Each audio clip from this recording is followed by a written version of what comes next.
So, you are standing in the dairy aisle. Yeah. You came into this building with one singular, highly specific mission, right? Acquire a carton of milk and a dozen eggs and just get out. In and out. Exactly. You walked through those sliding automatic doors with total determination. But somehow, like 45 minutes later, you find yourself at the checkout register, slowly unloading a massive cart. Oh, we've all been there. Right? You're pulling out artisanal cracked pepper crackers, 3 different types of obscure sparkling water, a seasonal bag of coffee you definitely didn't need, and some random specialty cheese. Naturally. And as the cashier scans that final item, you check your bags and realize you forgot the milk entirely. The one thing you went in for. The one thing. You look at your receipt, your bank account is suddenly significantly lighter, and as you walk back to your car, you are just left with this lingering, deeply unsettling sense that you have just been played. Because you were. Exactly. You didn't make those choices. The store made those choices for you. Today, we are looking at a source that argues this exact feeling of manipulation isn't just a clever retail strategy. No, it's not. It is the bedrock of a much larger, much darker system of global corruption. It is a universally uncomfortable realization, honestly, when you recognize that every square inch of that grocery store environment, from the lighting to the floor plan to the background music, is weaponized against your basic cognitive functions. It really is. And that feeling of being a pawn in a larger game is the absolute perfect entry point for the material we are examining today. Welcome to today's deep dive. If you are listening to this on your commute, or maybe while you're folding laundry, prepare to have your perspective shifted. Totally. We are exploring a truly massive, multi-layered lecture by Nouman Ali Khan. And what makes the original source material so compelling is where it sits intellectually. Right. It covers a lot of ground. It does. It exists right at the intersection of ancient Quranic texts, modern global economics, the deep, often exploitative psychology of everyday consumers, and the actual mechanical gears of wealth distribution. And we really need to establish the baseline for our listener immediately. This isn't merely, a theological or historical discussion. Right. The source material presents a profound, rigorous sociological and economic critique. We're going to look at the the visible corruption, the poverty, the societal decay we all see on the news. The symptoms, basically. Exactly. But far more importantly, we're going to spend our time analyzing the why. Like, why do economic systems fail the middle and lower classes? Yeah. How does human psychology make you and me so intensely vulnerable to these systemic failures? And what are the actual hard-coded systemic flaws driving it all? So our mission for this deep dive is to map this out clearly for you. We are going to unpack how this original source material connects extreme, top-down wealth concentration with the psychological vulnerabilities of everyday people. Like us wandering around that grocery store. Exactly. And then we're going to explore the radical, sometimes controversial, systemic solutions it proposes to fix the entire structure. Okay, let's unpack this. Let's do it. A topic this massive requires a very specific starting point. I assume we need to begin by looking at the people pulling the levers, right? We absolutely have to start where the capital and the power reside. We have to look at the absolute top of the food chain. Okay. The source material introduces an ancient concept, an archetype really, called the Qurun mindset, and it maps it directly onto our modern economy. The Qurun mindset. For the listener who maybe isn't familiar with the historical text, what are the defining characteristics of this archetype? Well, in the classical scriptural context, Qurun is a figure of unimaginable, ostentatious wealth. He is essentially the ancient equivalent of a trillionaire. Wow, okay. But the source makes a brilliant pivot away from the historical figure. It argues that today, Qurun isn't just a guy from the past. Qurun is a brand. Yeah, it is an archetype of extreme, ruthless capitalism. It describes a psychological state where hyper-individualism absolutely reigns supreme over any sense of communal responsibility. So we aren't just talking about someone who wants a nice house and a comfortable retirement. We are talking about a complete pathological worldview. The pathology is really the key here. In the Qurun mindset, other human beings basically cease to be recognized as human. That's dark. It is. They are categorized strictly into 2 columns on a spreadsheet. They're either assets to be utilized for further wealth extraction, or they are liabilities to be managed or eliminated. Just numbers. Exactly. The internal monologue of the Qurun archetype is incredibly dangerous. It is essentially, I am a gift to the world. Look at my towering skyscrapers. Look at the industries I built. Look at my profit margins. All right. I brought civilization to this barren place. And everyone else, they're just insects buzzing around my creation. Everyone else is an insect. I mean, that is a chilling way to view humanity. Yeah, it really is. And the source argues this mindset doesn't just stay confined to a corporate boardroom. But once the Karun mindset takes over, that nervous system is hijacked. The brain is no longer sending signals to heal the body or feed the body. It is solely redirecting all the body's resources to feed the parasite. The public infrastructure is now exclusively serving the oligarchs. That analogy tracks perfectly with the text premise. I mean, the fundamental job of a governing institution is to care for the vulnerable and maintain a fair playing field for everyone. Yeah. But if the individuals running that institution possess a core philosophy of extreme selfishness, where they genuinely believe the rules of gravity do not apply to them because they are somehow biologically or intellectually superior due to their bank accounts, the entire system rots from the inside out. They just dismantle it. They totally dismantle the immune system of the state. The source draws a fascinating historical parallel here to illustrate how this control is actually maintained over a population. It goes all the way back to Pharaoh. It does. The text uses Pharaoh as the ultimate historical case study of an oligarchy maintaining an iron grip on power. It introduces a highly specific Arabic concept called istikfaf. Istikfaf. I read that in the notes, and my understanding is that it means to weaken or belittle. That's right. But I struggle to see how the brutal tactics of an ancient Egyptian king apply to a modern, digitized society. Am I misinterpreting the translation? No, you have the literal translation correct, but the application is where the brilliance of the critique really lies. Historically, as the text notes, Pharaoh utilized istikfaf very physically. Right, violence. Exactly. He killed the infant boys to eliminate any future able-bodied rebellion, and he kept the women alive, essentially commodifying them for labor and exploitation. So brutal. It was. He physically broke the demographics of the population so they couldn't possibly organize and rise up against an aging tyrant. But we don't see that specific physical brutality in modern, developed economic hubs.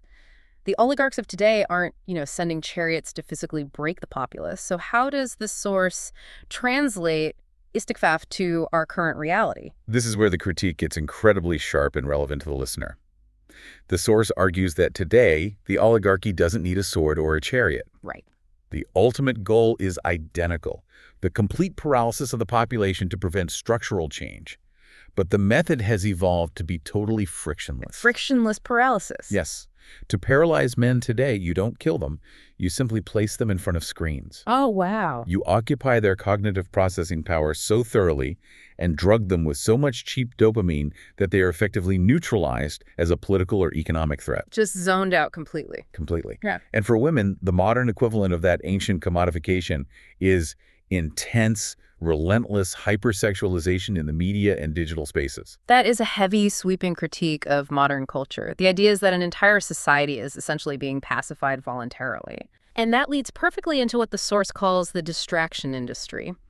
The speaker references a specific part of the Quran, Surah Luqman, which discusses the buying of empty talk. Let's dig into that. Empty talk or idle tales.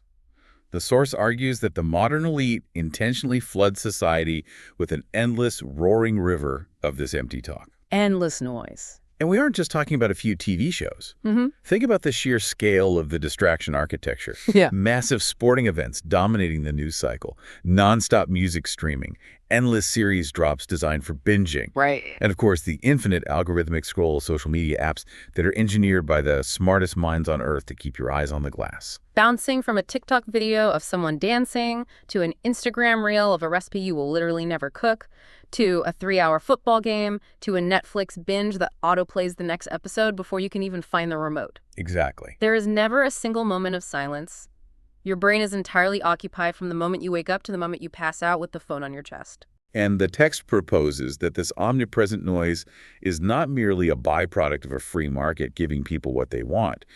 It is an intentional, strategic deployment by the powerful. So it's deliberate. Yes.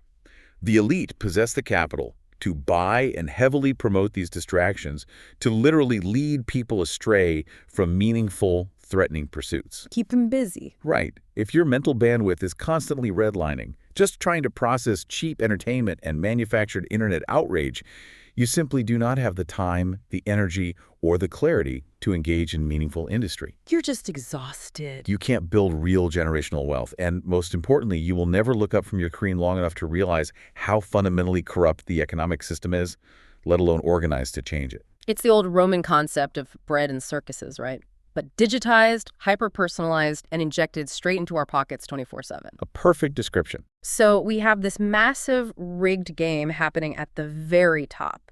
The 0.1% are operating with the Korun mindset, controlling the levers of power, distracting the masses with istikfaf, and viewing everyday people as entirely expendable. Right. But that top-down corruption doesn't just stay isolated in the political sphere or the billionaire's yacht. It inevitably trickles down. It infects the culture of everyday commerce. It changes how regular mid-level businesses treat you and me. Well, when a profound lack of ethics is normalized at the absolute highest levels of an oligarchy, it sets a corrosive cultural tone for the entire market. It sets the standard. Exactly. The source material spends a significant amount of time outlining what the Quranic baseline for business is actually supposed to be. It demands fair measure, absolute transparency, and the total absence of deception. That sounds ideal. Both the buyer and the seller should walk away from a transaction knowing exactly what was exchanged, with absolutely no hidden traps. But instead of that transparent ideal, we get what the source calls backs. And I have to say, of all the concepts in the original text, this one hit closest to home. Oh, I bet. It is infuriatingly relatable. Bax is basically a masterclass in modern corporate psychology. It translates to a specific type of injustice or reduction. Okay. It's not a dramatic crime. It's not a guy in an alley pointing a weapon at you and demanding your wallet. It is much more insidious than outright theft. Yeah. It is the slow, grinding, bureaucratic process of wearing the consumer down. The source gives this perfectly agonizing example, and I really want to expand on it because every single listener has experienced this. Go for it. You rent an apartment in a big corporate-owned building. You pay your exorbitant maintenance fee every single month on time. Then your air conditioning breaks in July. The worst time. Right. So you call the management portal. What happens? You are forced to navigate an automated phone tree for 10 minutes, only to be put on hold for another 40 minutes with terrible elevator music. Naturally. You finally leave a voicemail. No response. You send an email to a no-reply address. Nothing. You physically go to the leasing office, complain loudly, and the staff finally says, "Oh, so sorry, we are submitting the ticket now." And then? A guy comes out, puts a Band-Aid fix on the unit, it works for exactly 3 weeks, and then it breaks again. And we have to ask, what is the ultimate calculated goal of the management company in that specific scenario, according to the text? They are banking on my exhaustion. I am pushing back on the idea that this is just incompetence. The source implies this is a feature, not a bug. It's totally a feature. Bax is basically a corporate war of attrition, where the weapon of choice isn't a lawsuit, it's hold music, unhelpful chat box, and bureaucratic red tape. Yes. They know your time is highly valuable. They know you have a job and a family. So they make the process of getting the service you already paid for so utterly miserable that you eventually just throw your hands up, buy a cheap desk fan, and say, "Fine, keep the maintenance money. I just cannot deal with this stress anymore." And the moment you give up, they win. They keep the unearned capital. That is the absolute essence of Box. It's a calculated, weaponized exhaustion of the consumer. It is a business model built on the premise that a certain percentage of people will simply lack the stamina to demand what is rightfully theirs. It pairs beautifully, or perhaps tragically, with another tactic the text highlights: the invisible manager. Oh, this one is classic. Right. You go to buy a car or phone plan, and the sales rep promises you the moon. They assure you the warranty covers everything. So you sign a contract that is 40 pages long, written in dense legalese that no normal human can process. Yep. 2 months later, the product fails. You go back to the store, and suddenly that specific sales rep no longer works there. The new person behind the counter stares blankly at you and says, "I'm sorry, what you were told is not our policy." And as the speaker in the text astutely notes, not our policy is usually a smokescreen. A total smokescreen. It means the real manager, the person actually dictating these deceptive sales tactics, is literally hiding in the back office. Yeah. They refuse to step out and be held personally accountable for the false promises they mandated their frontline employees to make. It's so cowardly. It's a complete abdication of transparency. It shifts the burden of the lie entirely onto the frustrated consumer and the underpaid retail worker. We all live with this friction. We laugh about it. We complain to our friends about it.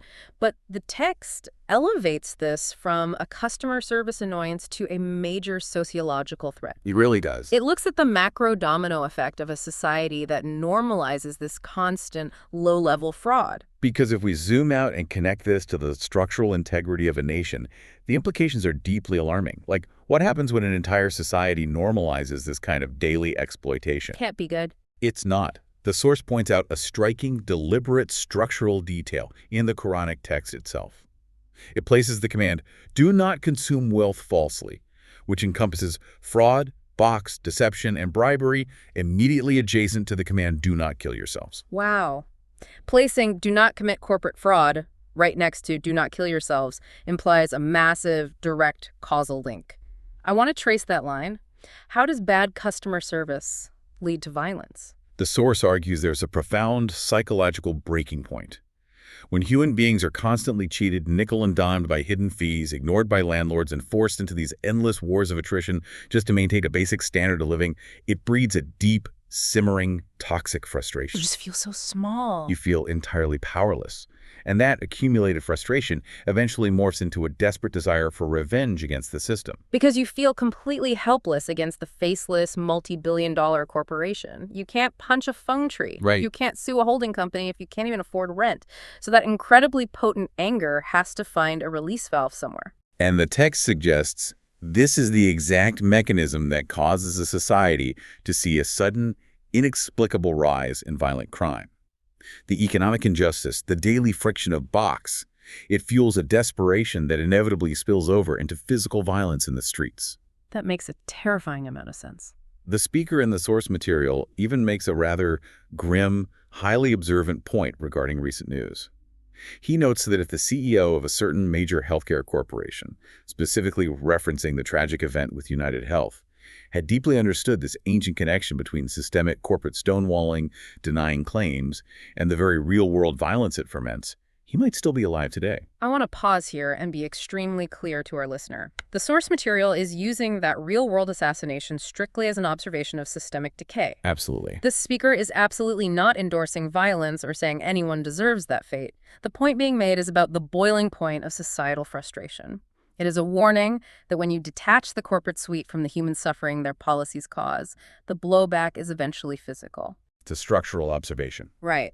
The source also mentions a political manifestation of this false consumption, the bribing of government officials to steal public wealth. Yes, the text essentially issues a mandate.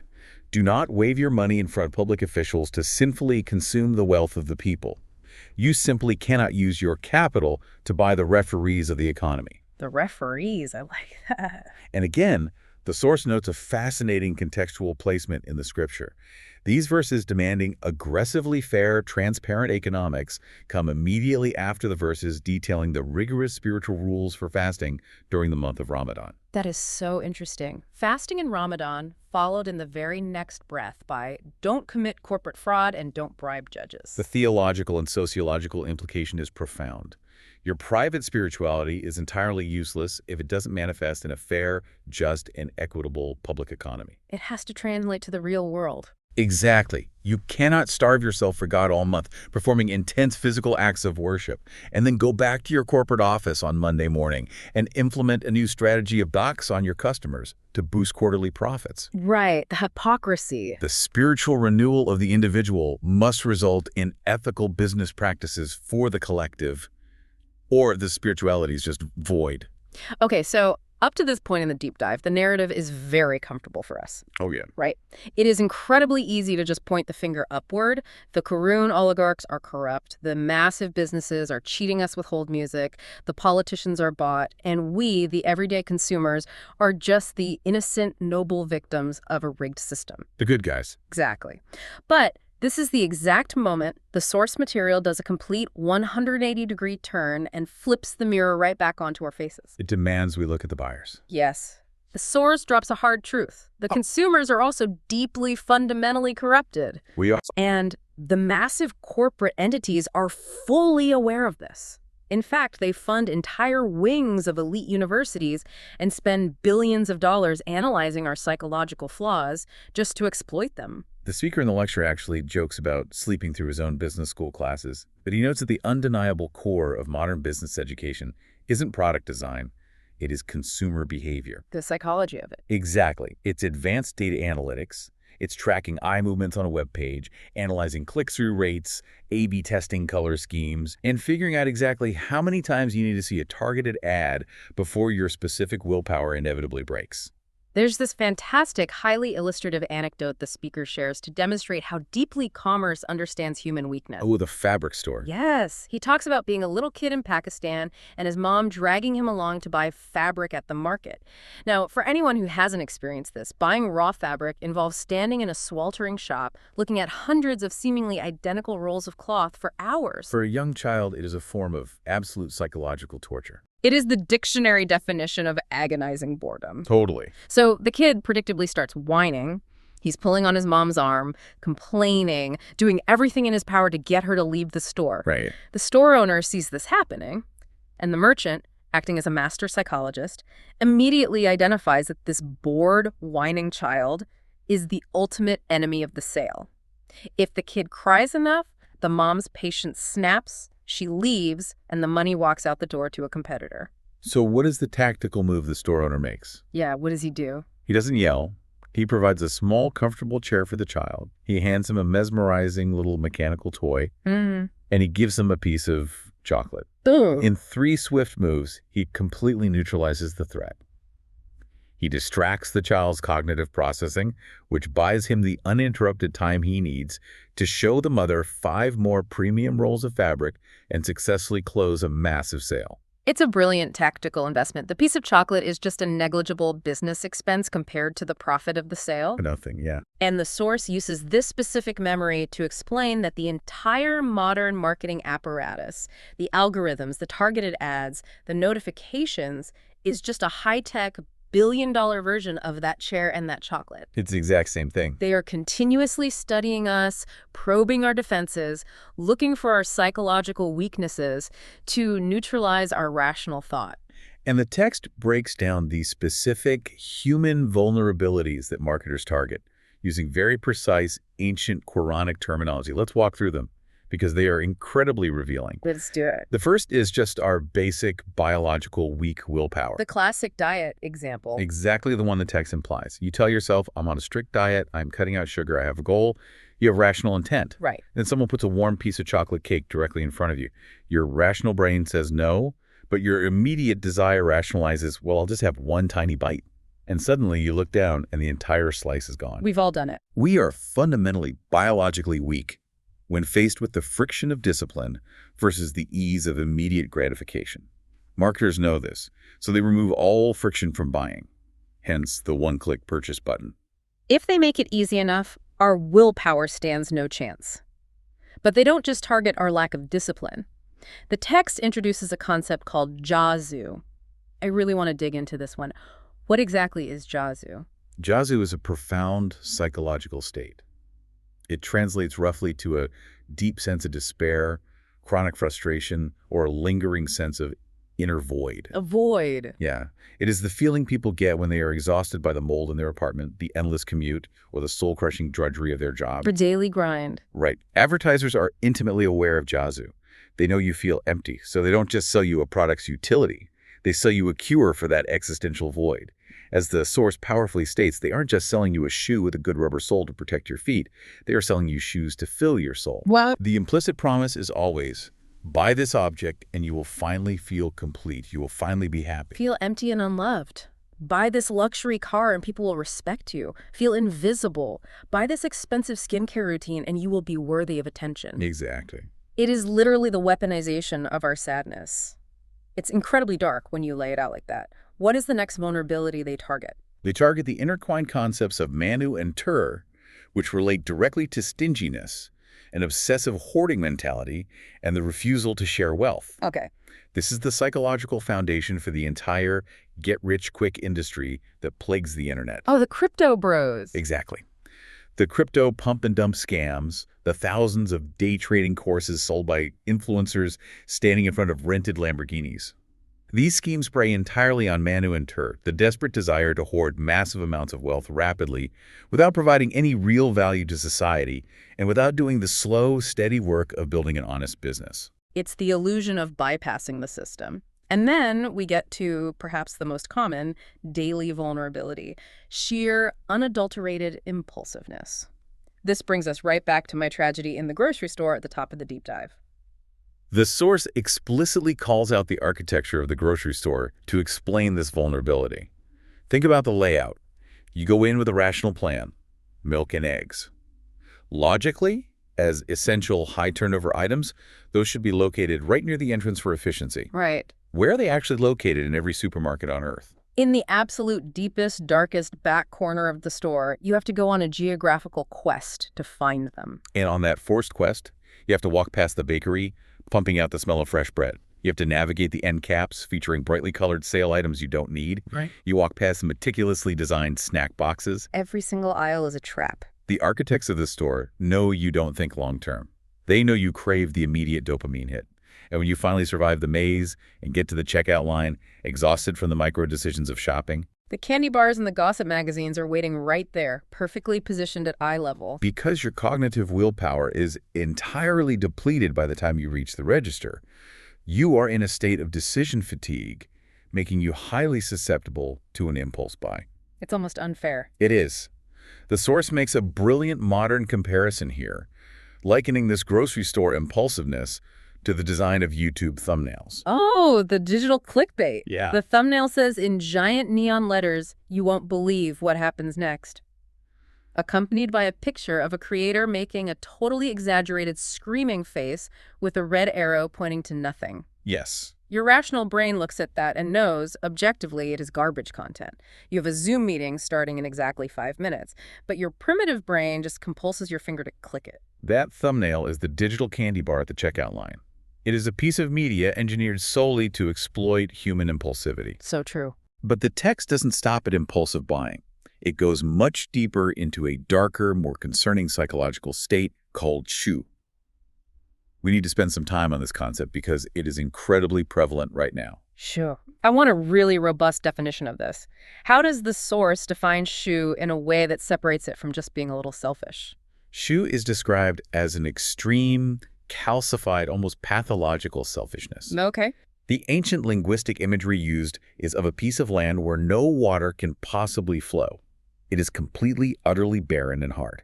If a person is afflicted with shu, they can look at someone else suffering right in front of them and they genuinely feel absolutely nothing. Nothing of it. There's no empathy. Their entire existence, every thought and action is obsessively centered on the preservation and elevation of the self. What is truly fascinating and deeply disturbing is the source's claim that an entire modern industry has been constructed to promote, normalize, and even celebrate shu. I need to push back on that a bit, or at least ask for clarification. Nobody wants to think of themselves as a barren sociopath who doesn't care about others. How does an industry successfully market extreme selfishness to a mass audience without causing a massive backlash? They achieve it through a masterstroke of rebranding. Rebranding. Yeah, they don't market shu as selfishness. They market it using the language of therapy. They market it as self-care. Oh, wow. That is a heavy accusation against the wellness industry. Let's test that theory. Think about the messaging that floods social media. Take time for yourself. Cut out anyone who doesn't serve your journey. Focus on your truth. You deserve this luxury. We see that everywhere. Now, obviously, taking a break and having healthy boundaries is necessary. But the industry takes a natural human need for rest and twists it into a relentless obsession with the self. It fuels the entire selfie culture. The constant daily documentation of your own face, your own meals, your own curated vacations. It trains the brain's neural pathways to only care about the nafs, the self. If you spend 4 hours a day filtering photos of your own face, you are actively eroding your capacity to focus on the needs of your community. That makes a terrifying amount of sense. It wraps extreme narcissism in the unassailable language of mental health and wellness. I'm not ignoring my community's needs, I'm just protecting my peace. Exactly. And that perfectly transitions into what the source calls class consumption. I specifically flagged this in the notes because it explains so much bizarre behavior. Class consumption is the ultimate manifestation of this ego-driven economy. This is consumer behavior where you are no longer buying a product for its actual utility or even its inherent quality. Right. You are purchasing it purely for the social status it projects to others. The source uses a highly relatable example. Going to a famously expensive, trendy restaurant that is known for having terrible food. You read the reviews, you know the steak is dry, you know it's wildly overpriced, but you book a table a month in advance and go anyway. Why do we do this? Because the culinary experience is irrelevant. You need the photo. The Instagram post. Yes. You need to post the picture from that specific location to prove a point to your social circle. The subtext of the post is, look where I am allowed to be. I possess the capital and the access to afford this useless luxury. Therefore, my existence has more value than yours.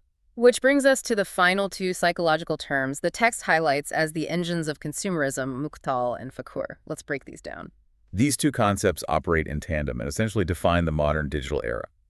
Muqtal is the internal state. Okay. It is the human tendency to construct and hold a delusional, deeply inflated, superior image of oneself in one's own mind.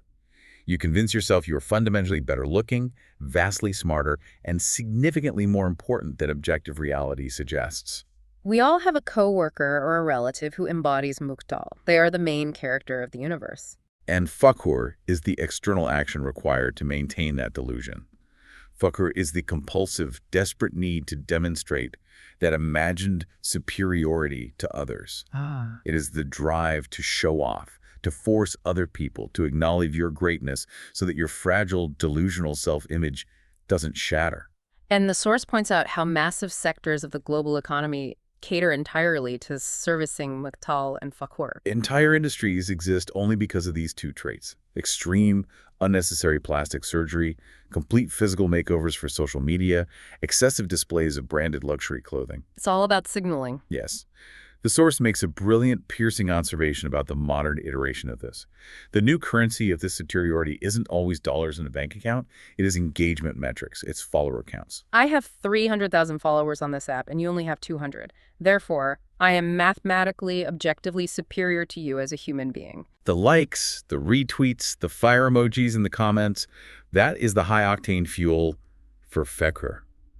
People post a highly edited version of their life and then obsessively check the metrics every 3 minutes to validate their delusional self-image. So stressful. If the post doesn't get enough likes, the muqtal reality is threatened, and they spiral into depression. If we look at the entire board right now, it is an incredibly bleak, almost dystopian picture.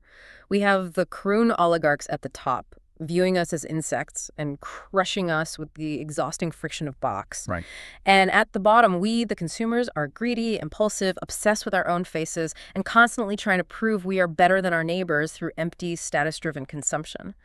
Both the sellers and the buyers are completely trapped in this toxic, hyper-individualistic loop. It feels like a death spiral. It really does. So how do we break it? What is the actual practical fix for a system this corrupted? Well, the source is very pragmatic here. It acknowledges that you cannot fix a broken economy by only legislating the top or only lecturing the bottom.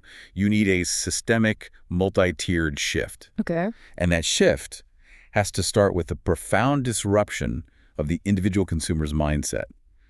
The primary mechanism the text suggests for achieving this psychological break is sala, the practice of daily prayer. I want to pause here. For a listener who might think of prayer purely as an ancient religious ritual, or maybe just something you do in a building once a week, how does the source reframe prayer as an actual economic and psychological intervention? The text frames sala as the ultimate psychological pattern interrupt. It is a technology of the mind designed to break addiction. A pattern interrupt, like snapping someone out of a deep hypnosis. That is the exact mechanism. When you are caught in the machinery of the modern material world, what the text calls the dunya, you are literally hypnotized. Yeah. You are hypnotized by unread emails, by targeted advertising, by the relentless urge to consume, by anxiety over your 401k, and by the demands of your own ego. The source posits that by physically stepping out of that material stream multiple times a day, washing yourself, and standing before God in a state of absolute humility, you actively break the hypnotic spell of capitalism. The text refers to it as a mini umrah, right? Like a mini pilgrimage. Exactly. It functions as a neurological reset button. You detach from the material obsession, you remember your actual incredibly small place in the vastness of the universe, and then you return to your day. And that changes how you act. Yes, because you're constantly forced to return to that baseline of humility. You can never be fully permanently swallowed by consumerism. It restores equilibrium to a brain that is constantly being pulled toward extremes. And the source outlines specific, practical traits that a Quranic culture attempts to instill to replace the toxic consumer culture, traits like gratitude and patience. But there was one phrase in the text that really stood out to me as a countercultural mandate, the instruction to lower the voice. Lowering the voice is a direct behavioral countermeasure to the social media culture of fakur we just discussed. How so? Well, the entire internet economy is built on raising your voice, waving your hands and screaming, "Look at me! Look at my controversial opinion! Look at what I bought! Validate my existence!" Right. Lowering the voice implies a quiet confidence, internal humility, and a complete rejection of the desperate, exhausting need for public attention and status signaling.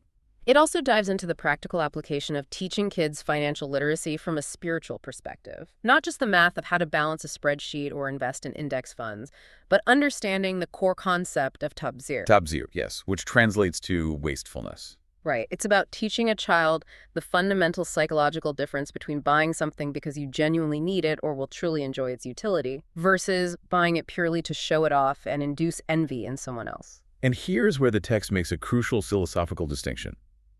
The source is absolutely not advocating for extreme asceticism. Yet it is not telling the listener that to be pure, you must be miserable, own zero assets, and live in a cave in the woods. I am glad you brought that up because the text explicitly states that God created the pleasures and aesthetics of this world to be enjoyed by humanity. The scriptural mandate is to do good as Allah has done good to you, and to not forget your share of the world.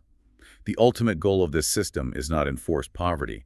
The goal is balance. Balance. You can own nice things, but the things cannot own you. And if that mindset shift takes hold, it changes everything about who society elevates as a role model. Oh. In our current toxic system, the role model is the Qarun, the ruthless, hyper-individualistic billionaire. Right, the tech moguls. Millions of people follow their every move, wanting their cars, their routines, their power.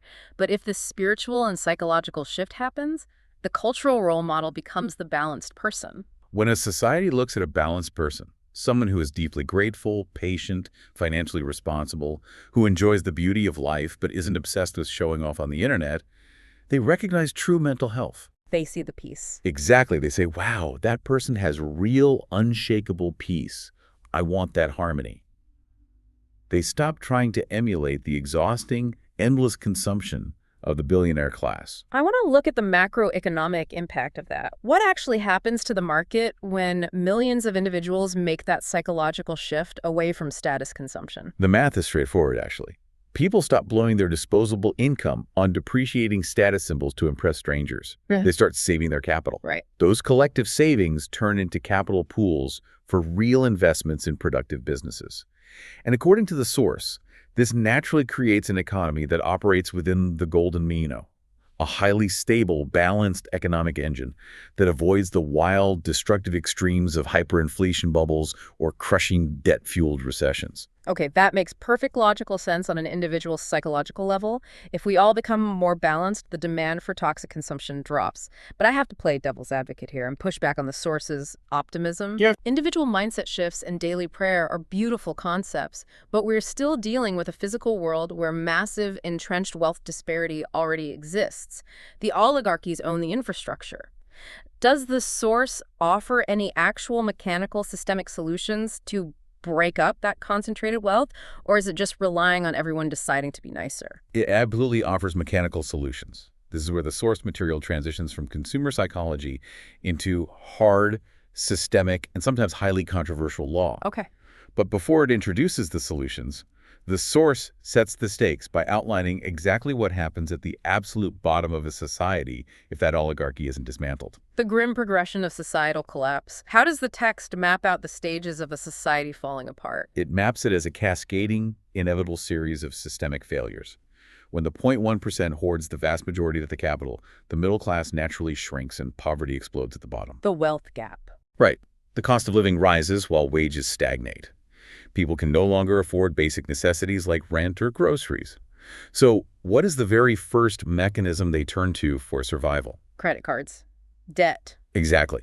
They take on debt, specifically exploitative interest-bearing debt, referred to as riba. And the massive financial institutions love it because desperate people have no leverage to negotiate and will accept terrible, predatory terms just to survive the month. But the math of predatory debt eventually becomes unpayable.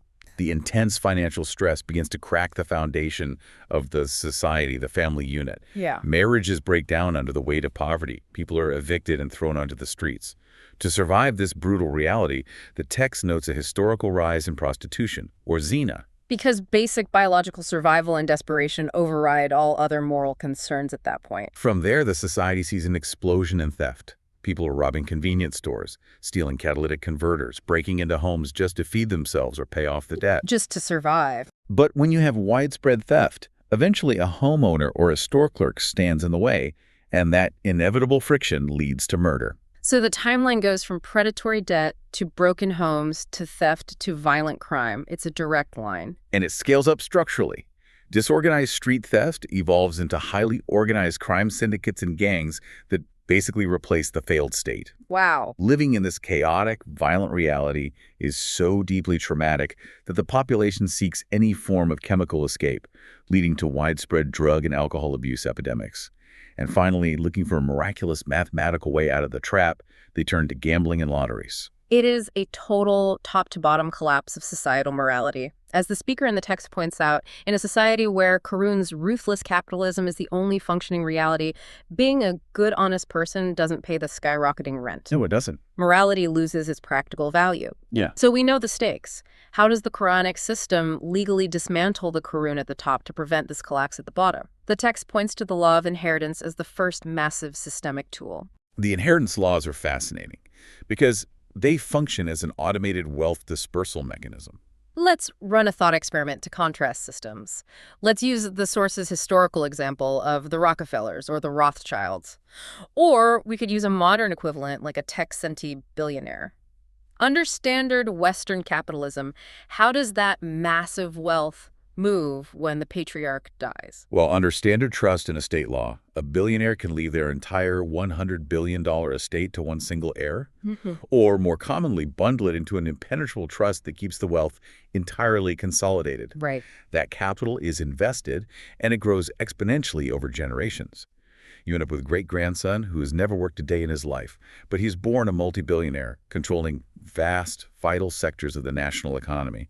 It creates a permanent, untouchable financial dynasty. And the Quranic algorithm is designed to completely and mathematically shatter that exact scenario. Yes, it is.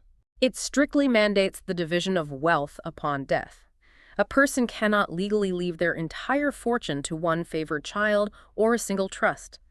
The wealth must be mathematically fractured and split among a wide, interconnected web of relatives, parents, siblings, multiple sons, daughters, and spouses. Let's actually run the numbers on that so the listener can see the gravity of it. Let's say a tycoon dies with $100 billion. Under this rule, he has a surviving wife, 2 parents, 3 sons, and 2 daughters. The math dictates it fractures into specific fractions. Okay, so the pie is sliced many times. Exactly. The $100 billion is immediately broken into smaller chunks. When those heirs eventually die, those chunks are fractured again among their expanding webs of children and spouses. It cascades. By generation 2, that original $100 billion might be split among 40 different people. By generation 3, it's dispersed among 300 people, many of whom will use it to start small businesses or buy homes. Within just a few generations, it is mathematically impossible to sustain a massive, economy-dominating monopoly against the gravity of this inheritance law. The capital is naturally redistributed into the broader middle-class society. It's an incredibly elegant solution. It's like an anti-monopoly algorithm hard-coded directly into the social and biological fabric of the society. That's a great way to say it. You don't need a massive government agency to spend 10 years in court trying to break up a monopoly. Mortality and family trees do the work automatically. Naturally. Okay, so that handles breaking up the elite at the top. But the source brings up another systemic tool to address the bottom of society marriage laws. Specifically, the text discusses polygamy. Now I have to stop here. A modern listener hears polygamy and their brain immediately shuts off, assuming this is just patriarchal exploitation. Understandably so. Right. I need you to walk me through the pure macroeconomic rationale the speaker is attempting to make here, based strictly on the text, because it sounds incredibly controversial. It is essential to evaluate this strictly through the historical and economic parameters the source explicitly provides, stripping away modern cultural assumptions. Okay. First, the text establishes a legal baseline for this society. Men are legally designated as the primary financial caretakers of the family unit. The discussion of polygamy in the Quran is framed specifically and historically around the protection of a very vulnerable demographic, widows and orphans left behind after conflicts. And we need to be precise about definitions here. What does orphan mean in this specific classical context? In the classical Arabic context the source relies on, an orphan, or yatim, specifically denotes a child who has lost their father, the legally designated primary breadwinner. Right. It does not necessarily mean they lost both parents. So we have a scenario where a widow with several children is suddenly cut off from financial support in a harsh ancient economy with no government welfare system. That is the crisis point. Now, who is the source saying is supposed to step in and marry these women? Is absolutely not the poor or middle-class men. The text explicitly warns that if a man without immense means attempts to take on multiple families, it is an act of economic suicide that just creates more poverty. The directive is aimed squarely at the wealthy men of the society. I understand the historical context, but what is the macroeconomic logic of a wealthy man marrying a widow with orphans as opposed to just giving them charity? The economic logic is structural burden absorption. Yep. By entering into a legal marriage with the widow, the wealthy man legally and permanently absorbs those vulnerable children into his household. He becomes entirely financially responsible for their housing, their food, and their education. Okay, so it takes a destitute family off the streets. Yeah. But how does that impact the broader stability of the state? Let's go back to our grim progression of societal collapse from earlier. What specific demographic is statistically universally most vulnerable to falling into gang violence, theft, and the prison system? Oh, I see. Sociologically, it is children, particularly young boys, raised in deep, desperate poverty without a stable father figure or financial security. So the argument is that by absorbing these vulnerable orphans into wealthy, stable households, the system is actively preventing the creation of a desperate criminal underclass before it can even form. That is the exact mechanism. It drastically reduces the statistical likelihood of future crime. And from a purely cold, macroeconomic standpoint, think about the immense financial drain crime puts on a state. It's massive. A state has to tax its citizens heavily to pay for expanding police forces, backlogged courts, and massive prison complexes.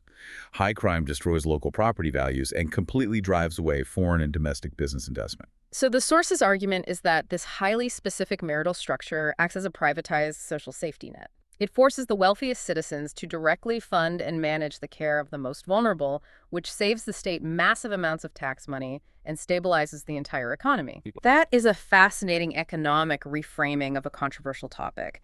And the source takes this concept of integration even further when discussing the absolute lowest possible class in the ancient world, captives, or slaves, referred to in the text as what right hands possess. This requires facing another incredibly difficult historical reality. Slavery was a global economic reality. How does the text address the economic integration of this ultimate underclass? Right. The source notes that prior to the Quranic mandates, kings, emperors, and the elite across the globe would keep thousands of concubines. The children born of these captive women were universally considered illegitimate. They were bastards. Outcasts. They had no royal claim, no legal rights, no inheritance, and often ended up destitute, forming a massive disposable underclass on the streets. Generations of human beings with zero legal standing or upward mobility. But the source highlights how the Quranic mandate radically altered the legal and economic status of these children. It dictated that any child born to a captive woman was legally and unalterably recognized as a full, legitimate child of the father. Yeah. And most importantly, they received an equal, legally mandated share of the inheritance we discussed earlier. Wait, tying it back to the anti-monopoly inheritance laws. Yes. When the wealthy patriarch died, the child of the captive woman received the exact same economic fraction of the estate as the child of the noble, freeborn wife. That is a massive structural shift. That means a child born into the absolute lowest economic class, the captive class, could see themselves climb to the highest economic tier and fully integrate into the elite society in a single generation, backed by the force of law. Through the combination of these marriage and inheritance laws, the text argues, the system is engineered to prevent extreme poverty from ever becoming a permanent multi-generational trap. It legally enforces social mobility and shatters class barriers. Okay, let's review the architecture we've built so far. Individual balance via prayer fixes the toxic consumer mindset at the micro level. The inheritance and marriage laws fix the internal societal divide and break down monopolies at the national level. But we don't live in isolated city-states anymore. We live in a deeply interconnected global economy. So what does this all mean for international relations? This brings us to the final macro-level vision of the source material, the geopolitical concept of walaya. Walaya. Or forming aliyah, which translates roughly to allies. The text introduces a stark, prophetic warning regarding global economics. If believers do not form these deep structural alliances, if they don't become true aliyah to one another across borders, there will be massive fitna on Earth. Fitna meaning widespread corruption, chaos, war, and the rich global powers exploiting the poor nations. So how dark does this required alliance go? The source uses a really specific evocative linguistic root to explain the word wali. It is a brilliant visual metaphor. The linguistic root of the word wali refers to the thick pad that is tightly attached to the bottom of a horse's saddle, resting directly against the animal's back. The saddle pad. Think about the physics of how that pad functions. It is flush against the horse. If the horse turns sharply to the right to avoid an obstacle, the pad moves exactly to the right at the exact same millisecond. It moves together. It moves in absolute unified lockstep. It doesn't shift, it doesn't hesitate, and it doesn't lag behind. So being an ally in the Quranic economic sense doesn't just mean signing a superficial trade treaty or sending a diplomatic Christmas card. It means integrating your economies to move in total synchronization. Historically, among the ancient tribes, this concept of walaya meant sharing resources completely. It meant deep intermarriage between tribes. It meant conducting joint business ventures. And it crucially included a legal process of naturalization for outsiders. The text mentions the term mala in this context. Right. If a stranger came to live with the tribe and they proved their loyalty by fighting alongside them, working the land, and contributing to the economy, the tribe would officially declare them a mala, an honorary, naturalized citizen. That's a huge deal. It was. The tribe would publicly state, "We cover your butts, we protect your property, and an attack on you is an attack on us." It was a complete economic and security integration of human capital. Now, the source brings this ancient tribal concept into modern geopolitics. And I want to pause here and give a quick, vital instruction for our listener. The source points to the U.S.-Israel alliance as a modern example of two entities acting as aliyah, moving in political and economic lockstep. Right. We are purely looking at this through the lens of the source material's geopolitical examples to understand the concept of economic leverage without taking any political sides. The speaker in the text is essentially saying, look at how effectively global powers utilize this concept of deep integration. When one turns right, the other turns right. The source also points to massive, highly successful economic examples of walaya in action that have generated unprecedented wealth. It highlights the European Union, and particularly the formation of the United States of America. The United States as a giant continental walaya. Let's explore the mechanics of that. Why did the U.S. economy boom to become the global hegemon? Because the founders systematically eliminated economic friction between the states. As the speaker notes, you can get in a commercial truck in New York, drive through New Jersey, Delaware, Maryland, and down into Virginia to deliver goods. Yeah. You never have to stop at a militarized border checkpoint. You don't have to exchange currency in every state. Your driver's license is legally valid everywhere. The laws of interstate commerce are standardized. The destruction of friction allows capital and labor to move seamlessly. And critically, the U.S. historically broadcast a powerful message of walaya to the world. We are open for business. We don't care what you look like or what your background is. If you have talent, if you want to start a restaurant, invent a technology, or build a medical clinic, come here and be part of our system. And because they removed those barriers and offered that deep integration, they attracted the absolute best global talent for over a century. They built a massive, interconnected economic engine. And this leads to the ultimate visionary blueprint the source proposes for Muslim nations today. The speaker looks at countries across the globe, places like Malaysia, Indonesia, Pakistan, Kosovo, Turkey, and asks a massive what if? What would a modern Walaya look like? What if those nations applied the concept of Walaya across their borders? Imagine a unified economic bloc of a dozen nations. They eliminate work visas for each other's citizens. They establish a single currency or a frictionless unified banking system. So if I have a successful, innovative tech startup in Kuala Lumpur, I can instantly open a branch in Kosovo and hire local engineers without spending 2 years navigating protectionist foreign bureaucracy. Precisely the vision. And you begin to share massive resources based on comparative advantage. One country has an excess of highly trained medical graduates but limited infrastructure, while another nation has booming infrastructure but desperately needs doctors. Synergy. Exactly. One has vast mineral wealth. Another has advanced manufacturing capabilities. Wow. You seamlessly move human capital and raw resources across the bloc, creating a self-sustaining ecosystem. You build a unified, multi-trillion-dollar economy.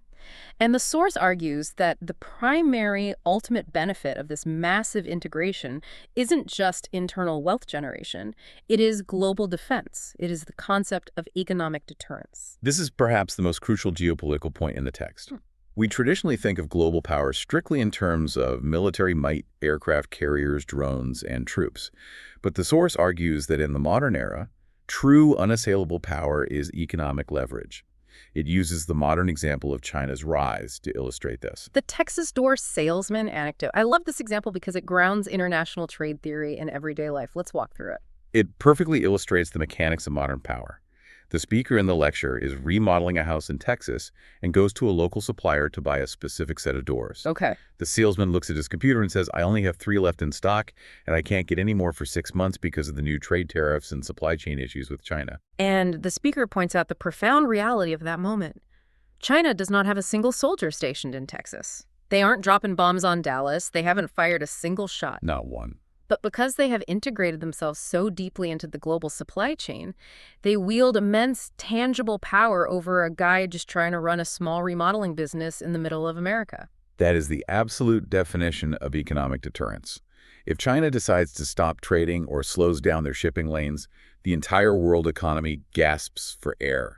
Factories shut down in Europe and shelves go empty in America. Right. The source's grand vision is that if Muslim nations build a truly interconnected Walaya economy, they achieve that exact same level of global deterrence. Because if an aggressive imperialistic nation decides they want to attack, sanction, or exploit one of those smaller countries for their resources, they don't just face a localized military response. They face immediate, devastating economic consequences from the entire unified bloc. If you attack one, the entire bloc shuts off your access to their energy resources, their massive consumer markets, and their shipping lanes. It's an economic shield. The financial cost of aggression becomes so astronomically high, so economically suicidal, that the attacking nation's own corporate elite will lobby their government to stop the war. And that structural leverage prevents the war from ever starting. It stops the fitna before a single weapon is fired. Yeah. That is an incredibly powerful, expansive vision of how ancient theology maps onto 21st century geopolitics. So let's take a breath and look back at the massive journey we've just been on. It's a lot of ground. It is. We started at the absolute top of the food chain, analyzing the Karun mindset, the hyper-individualistic billionaires who view humanity as lines on a spreadsheet. We looked at how their detachment trickles down into the exhausting, soul-crushing friction of box in everyday business. Right. Then we flipped the mirror and confronted our own corrupted psychology in the checkout aisle, our impulsiveness, our deep Jazu void, our toxic shoe, and our obsession with status signaling. We found the individual antidote in the grounding, pattern-interrupting practice of daily prayer. Yeah. We explored how ancient algorithms of inheritance and burden-absorbing marriage are mathematically designed to dismantle monopolies and catch the most vulnerable. And finally, we zoomed all the way out to see a macro vision of global economic alliances, true Walaya, as the ultimate shield against global corruption. It is a staggeringly comprehensive system. It addresses human nature and economics at every single scale, for the microtransactions of the individual soul to the macroeconomics of global empires. Which leaves us with a final provocative thought for you to mull over as you go about your day. We've spent a lot of time talking about global alliances, massive trade blocs, and mega wealth. But if Walaya, true, supportive, frictionless alliance starts at the community level, I want you to look at your own wallet. That's the real test. Every single time you tap your card or make a purchase online, you are casting a concrete economic vote for the kind of world you want to live in. Are your daily microtransactions funding the Karun oligarchies that view you as an insect and exploit your exhaustion? Or are you actively using your resources to build and support your own local wilaya? It is the ultimate test of where your economic loyalty truly lies. Thank you for joining us on this deep dive. We will catch you next time.